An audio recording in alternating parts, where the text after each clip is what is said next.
오늘은 마가복음 말씀을 가지고 복음의 시작이란 제목으로 같이 말씀을 나누겠습니다. 한번 따라서 할까요? 복음의 시작. 우리는 성탄절을 맞아 예수님의 탄생을 기념하고 기대하고 기다려야 합니다. 이를 위해서 우리는 성탄절 전 4주간을 대림절, 강림절로 지키고 있습니다. 오늘은 대림절 두 번째 주일을 맞아서 복음의 시작이라고 하는 제목으로 같이 말씀을 나누고자 하는데요. 여러분, 지난 주일날 대림절 첫 주일에 했던 성경 말씀을 기억을 하십니까? 제목을 기억을 하십니까? 제목이 뭐였냐면 하나님의 아들, 살아계신 하나님의 아들, 이렇게 제목을 정했었죠. 한번 따라서 할까요? 살아계신 하나님의 아들, 예수 그리스도, 예수님이 그리스도다, 구원자다, 메시아다.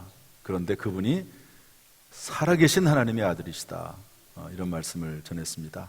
아들이라고 하는 말은 동등이라고 하는, 성경에는 이 동등이라고 하는 개념을 아들이라고 하는 단어에 와 같이 쓰고 있습니다. 하나님이 계신데 살아계시다는 거죠. 그래서 히브리서 3장 4절 말씀 보면 집마다 지은 이가 있으니 만물을 지으신 이는 하나님이시다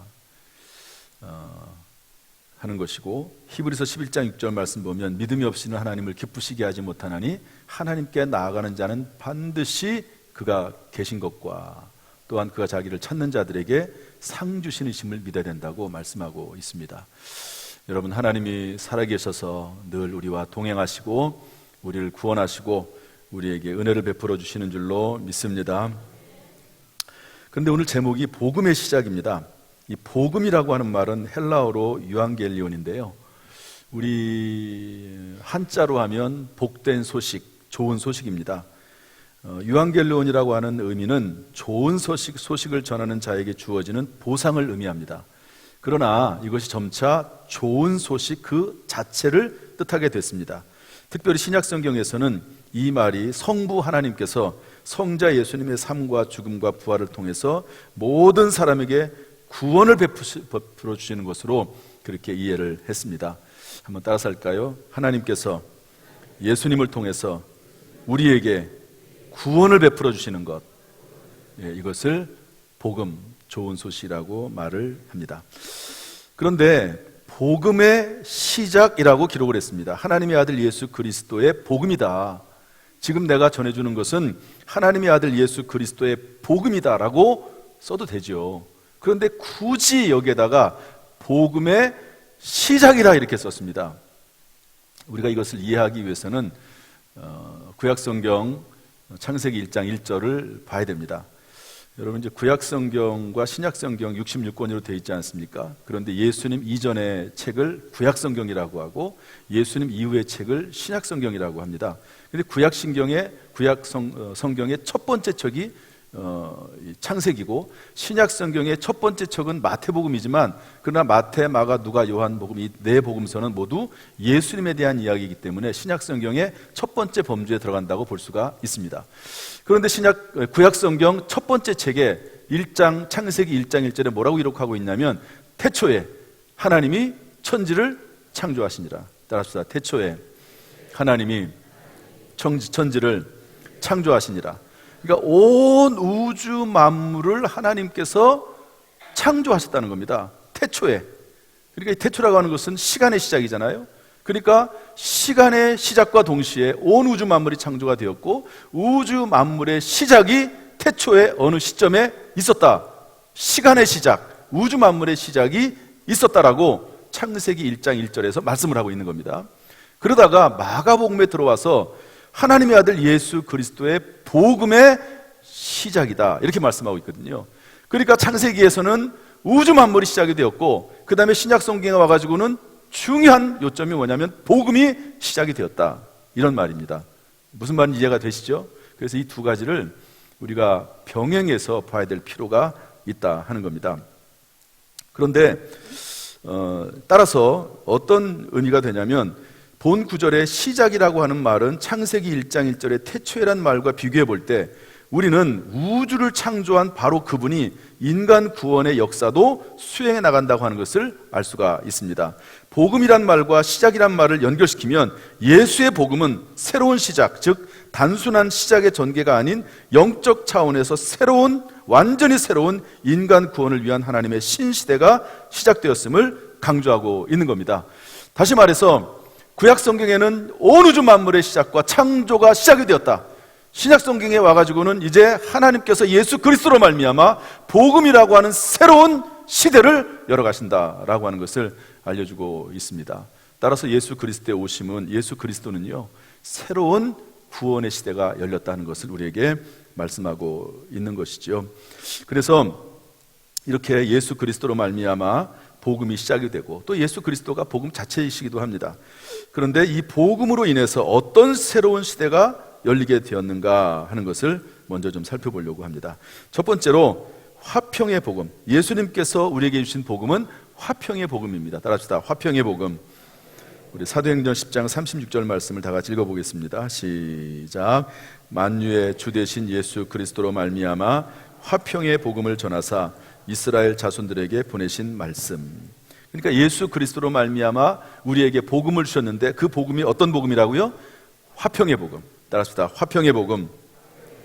여러분, 예수 그리스도로 말미암아 화평의 새로운 시대가 열린 줄로 믿습니다.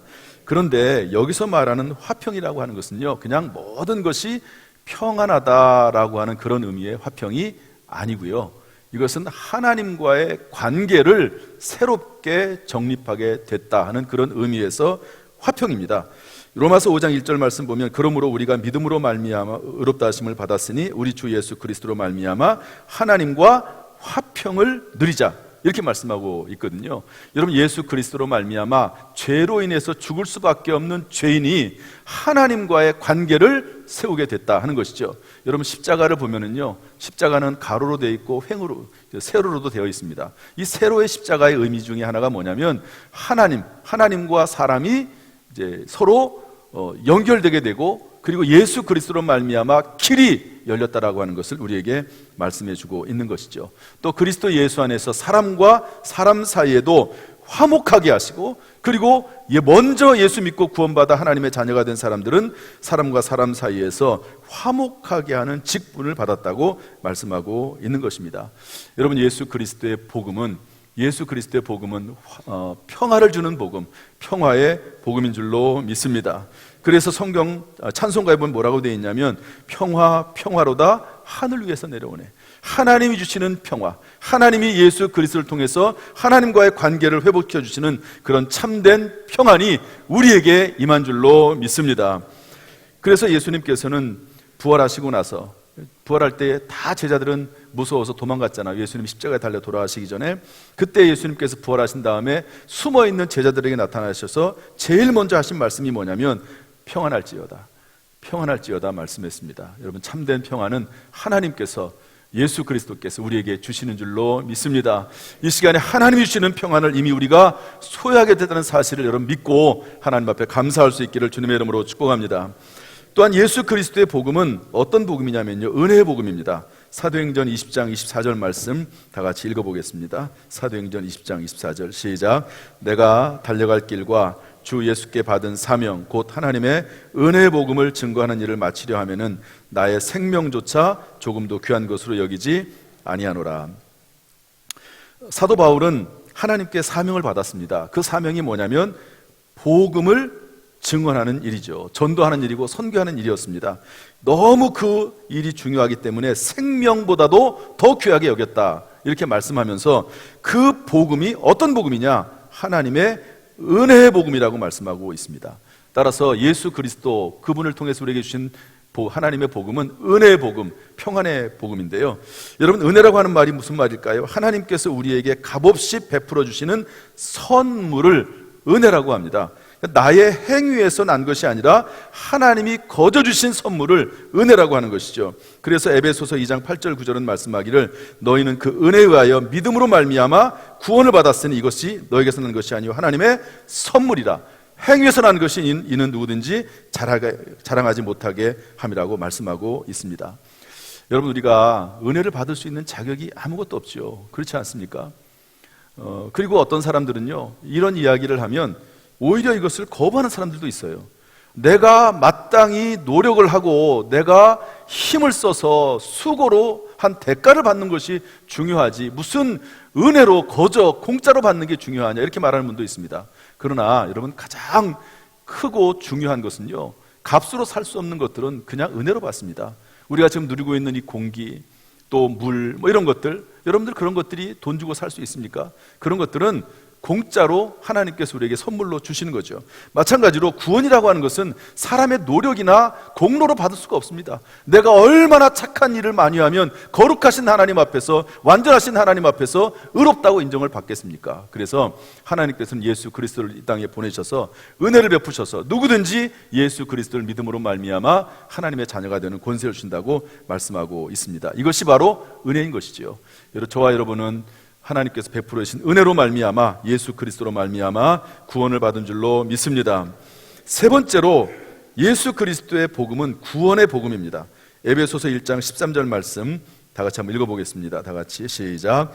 그 안에서 너희도 진리의 말씀 곧 너희의 구원의 복음을 듣고 그 안에서 또한 믿어 약속의 성령으로 인치심을 받았으니. 여기 뭐라고 되어 있습니까? 너희의 구원의 복음을 듣고 이랬습니다. 따라서 여러분, 예수 그리스도의 복음은 구원의 복음입니다. 구원의 복음이라고 하는 말은 공동 번역 성경에 보니까 구원을 가져다주는 복음입니다. 여러분, 예수 그리스도를 믿을 때에 우리는 결국 구원을 받는데요, 베드로전서 1장 9절에서는 뭐라고 말씀하고 있냐면 믿음의 결국 곧 영혼의 구원을 받음이라 이랬습니다. 따라합시다. 믿음의 결국 영혼의 구원을 받음이라. 우리가 기억해야 될 것은, 어떤 분들은 예수 믿으면 돈을 많이 번다고 생각을 하는 사람들도 있습니다. 예수 믿으면 어떤 분들은 병이 치료된다고 생각하는 분들도 있습니다. 그것이 틀린 이야기는 아닙니다. 그러나 예수 그리스도를 믿을 때 우리에게 주시는 은혜는 뭐냐면요, 구원은 뭐냐면 기본적으로 영혼의 구원입니다. 우리의 영혼이 구원을 받아서 우리가 다 하늘 죽으면 천국이나 지옥으로 가지 않습니까? 그런데 우리의 영혼이 구원을 받아서 그 영혼을 하나님 나라에서 받아준다고 하는, 그것이 첫 번째입니다. 우리의 구원은. 그리고 나서 이 영혼의 구원이 전인적 구원으로 발전하게 되는데요, 그래서 요한 3서 1장 2절 보면 사랑하는 자여 내 영혼이 잘됨 같이, 영혼이 구원을 받은 것 같이 범사가 잘되고 강건하기를 원하노라, 이렇게 말씀하고 있습니다. 여러분, 우리가 영혼을, 예수 그리스도를 믿음으로 말미암아 영혼이 구원받은 다음에 그 다음에는 하나님 말씀대로 살고 하나님 앞에 기도하고 하나님 말씀에 순종하고, 그리고 설교 말씀을 듣거나 성경을 읽을 때마다 한 걸음씩 한 발자국 나가다 보면 예수 그리스도를 닮아가게 됩니다. 그러면 그 모습을 보고 예수님과 동행하게 되고, 그런 모습을 통해서 하나님께서 그 영혼이 구원받을 뿐만 아니라 이 세상에서 삶의 구원도 주시는 하나님이시다 하는 것이죠. 그래서 전인적 구원이 되게 되어 있는 것입니다. 그러므로 여러분, 바라기는 우리가 예수 그리스도의 복음을 받아들였다면 영혼이 구원받았음을 여러분 마음속에 깨달으시고, 그 다음에 그것뿐만 아니라 우리의 삶의 구원까지도 일어날 수 있도록 말씀과 기도의 삶을 살아나가기를 주님의 이름으로 축복합니다. 마지막 네 번째로요, 우리의 구원은 영원한, 예수 그리스도의 복음은 영원한 복음입니다. 요한계시록 14장 6절 말씀을 다 같이 한번 읽어보겠습니다. 다 같이 시작. 또 보니 다른 천사가 공중에 날아가는데 땅에 거주하는 자들 곧 모든 민족과 종족과 방언과 백성에게 전할 영원한 복음을 가졌더라. 여러분, 우리의 이 예수 그리스도의 복음은요, 이 세상만을 위한 것이 아니고 이 세상뿐만 아니라 영원한 복음인 줄로 믿습니다. 우리에게 영생을 주시는 복음인 줄로 믿습니다. 어떤 분들은 이 영생이라고 하는 말이 신약 성경에만 나온다고 생각을 하는 분들이 있습니다. 그런데 구약 성경에도 벌써부터 영원한 생명, 영생에 대한 말씀을 하고 있는데요, 놀랍게도 구약 성경의 첫 번째 책이면서 성경 전체의 첫 번째 책인 창세기에 영생이라고 하는 말이 나옵니다. 한번 읽어볼까요? 창세기 3장 22절 24절 말씀인데 한번 읽어보겠습니다. 다 같이 시작. 여호와 하나님이 이르시되 보라, 이 사람이 선악을 아는 일에 우리 중 하나같이 되었으니 그가 그의 손을 들어 생명나무 열매로 또 따먹고 영생할까 하노라 하시고, 여호와 하나님이 에덴 동산에서 그를 내보내어 그의 근원이 된 땅을 갈게 하시니라. 이같이 하나님이 그 사람을 쫓아내시고 에덴 동산 동쪽에 그룹들과 두루 도는 불칼을 두어 생명나무의 길을 지키게 하시니라.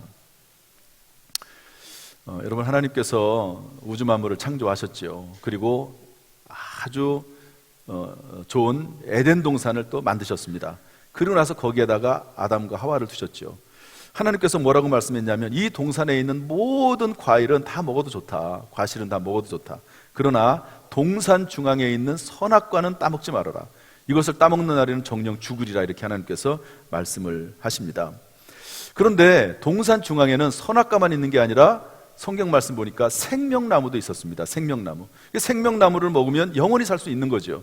그런데 아담과 하와가 생명나무는 따먹지 않고 하나님이 먹지 말라고 하는 선악과를 따먹었습니다. 뱀의 유혹, 마귀의 유혹에 넘어가서 그 선악과를 따먹게 되는 거죠.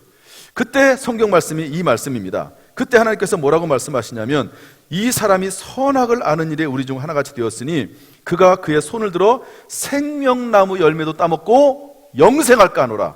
그러면서 에덴 동산에서 쫓아냈습니다. 아니, 생명나무 열매를 따먹고 영생하도록 놔두셔야지 왜 쫓아낼까?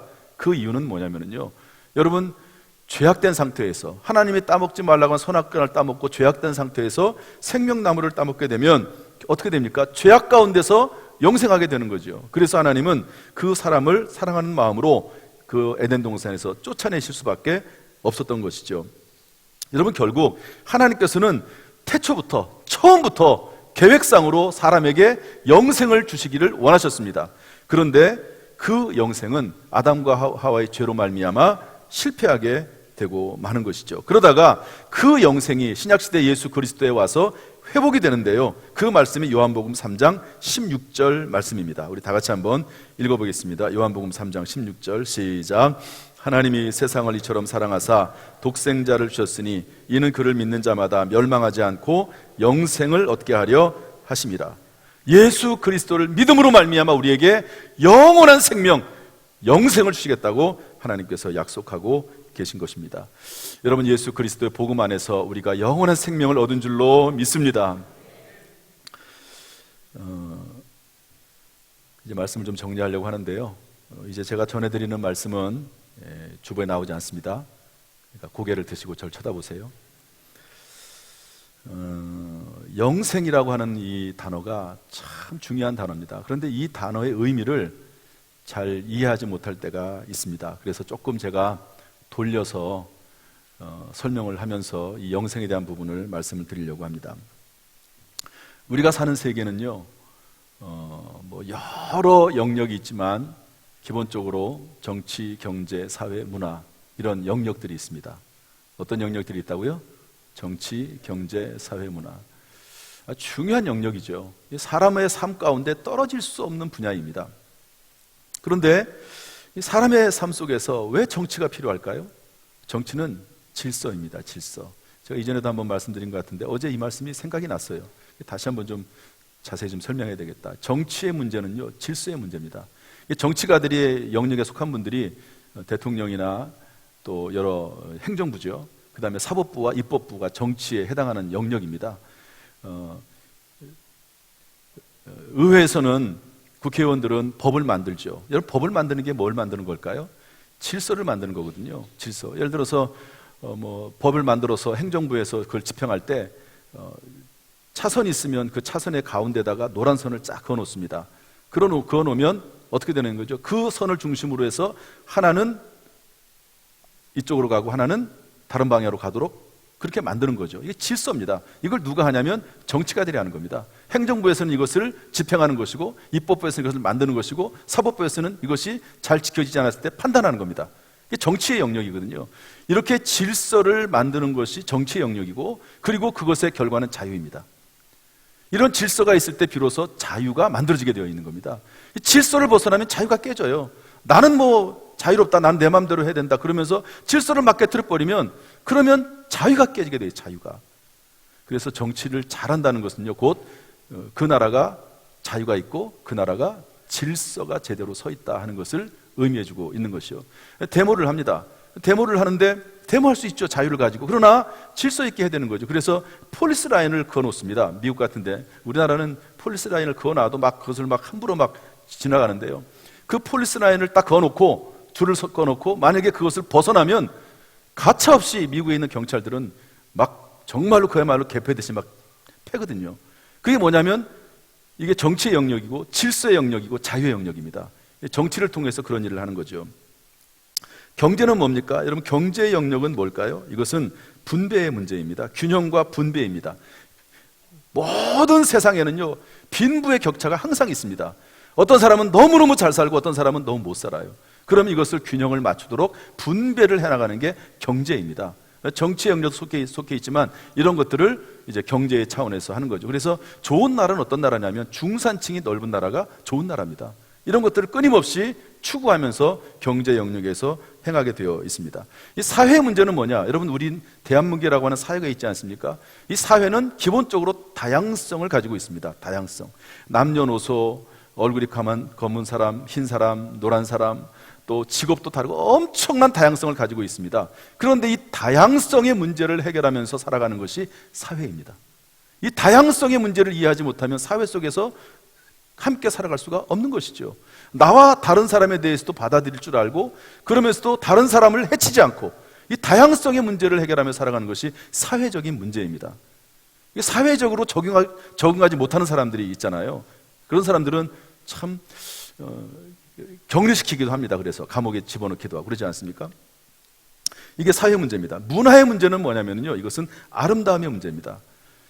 사람만이 문화를 만들어가고 그 문화를 가지고 살아가게 되어 있습니다. 여러분, 짐승들이 문화를 만드나요? 그렇지 않습니다. 짐승들은 100년 전이나 1000년 전이나 똑같은 모습으로 살아가거든요. 여러분, 뭐 예를 들어서 사자가 있습니다. 사자. 그런데 사자가 1000년 전에는 정말 아주 형편없이 살았는데 1000년이 지나니까 사자가 농사를 져가지고 사자가 밥을 만들어가지고 식탁에서 밥을 먹는다든지 이런 얘기 들어보셨습니까? 못하지요. 사자는 그런 문화를 만들어내지 못합니다. 아무리 원숭이가 사람과 비슷하게 됐다 할지라도 원숭이는 절대로 문화를 만들지 못합니다. 1000년 전이나 100년 전이나 그 이전이나 원숭이는 그 삶 그대로 본능적으로 살아가게 되어 있는 것입니다. 영혼을 가진 사람만이, 하나님의 이미지를 가지고 있는 영혼을 받은 사람만이 문화를 만들어가면서 살게 되어 있는 것입니다. 근본적으로 사람과 짐승은 다르죠. 이게 문화입니다. 그래서 사람들은 문화를 만들기 때문에 피아노도 치고 미술도 그리고 그런 것들을 축적해 나가며 살게 되어 있는 것이거든요. 그러니까 이 정치, 경제, 사회, 문화, 이것은 사람과 사람 사이에 뗄 수 없는 영역이라고 볼 수가 있는 것이죠. 그런데 저를 보세요. 아무리 정치, 경제, 사회, 문화가 발달하고 잘 되어 있어도 결코 해결할 수 없는 게 있습니다. 결코 해결할 수 없는 거. 그게 뭐냐면 죽음의 문제입니다. 여러분, 정치가 발전하면 죽음의 문제 해결이 될까요? 경제가 돈이 많아요, 내가 재벌이에요. 그러면 그렇다고 해서 죽음의 문제가 해결이 될까요? 안 됩니다. 아무리 아름다운 그림을 가지고 있어도, 그림을 그릴 줄 알아도, 아름다운 연주를 할 수 있어도 죽음의 문제를 해결하지 못합니다. 그래서 한 가지 영역이 더 필요한데 그게 뭐냐면 종교의 영역입니다. 정치, 경제, 사회, 문화, 종교라고 하는 아주 독특한 영역이 생길 수밖에 없는 것이죠. 모든 나라, 모든 세계, 과거, 현재, 미래를 불문하고 종교가 없는 그런 지역은 없습니다. 왜냐하면 근본적으로 죽음의 문제를 사람들은 생각하기 때문에 그렇죠. 여러분들은 지금 연세가 얼마나 되셨습니까? 여러분들은 죽음의 문제를 해결하고 계십니까? 여러분들은 죽을 준비가 되어 있습니까? 여기에 대해서 답할 수 있는 사람이 누가 있습니까? 그런데 오늘 성경이 말씀하고 있는 겁니다. 성경이 뭐라고 말씀하고 있냐면, 오늘 말씀도 있지만 히브리서 9장 27절에 보면 한 번 죽는 것은 사람에게 정하신 것이요, 한 번 죽는 것은 사람에게 정하신 것이요, 그 후에는 심판이 있으리니. 그리고 오늘 성경 말씀에 하나님이 세상을 이처럼 사랑하사 독생자를 주셨으니 이는 그를 믿는 자마다 멸망하지 않고 영생을 얻게 하려 하심이라. 여러분, 이 영생이라고 하는 말을 자꾸 이것만 생각을 하는데요, 이 영생은 죽음하고 연결지어서 생각을 해야 되는 것이죠. 여러분, 죽을 수밖에 없는 인생, 언젠가 때가 되면 죽을 수밖에 없는 인생이 여러분 예수 그리스도로 말미암아 살게 되고 사는 것뿐만 아니라 영원한 생명, 영생을 얻게 되는 줄로 믿습니다. 이것이 우리의 믿는 바예요. 우리의 신앙입니다. 우리는 어느 날 언젠가 때가 되면 다 죽습니다. 그러나 예수 그리스도를 믿고 예수 그리스도께 붙은 자들은 예수 그리스도께서 부활하심과 같이 우리도 부활하게 될 줄로 믿습니다. 영원한 생명을 누리며 살게 될 줄로 믿습니다. 따라서 성탄절을 맞이하면서 예수 그리스도를 여러분 깊이 모시되, 예수 그리스도가 복음이신데 예수 그리스도는 화평이시고 구원이시고 은혜이시고 예수 그리스도는 영생이시다, 이 영생의 복음인 예수 그리스도로 충만해지는 그런 시간 되기를 주님의 이름으로 축복합니다. 매년마다 찾아오는 성탄절이 아니라 다시금 예수 그리스도의 복음으로 충만해지는 복된 은혜가 있기를 주님의 이름으로 축원합니다.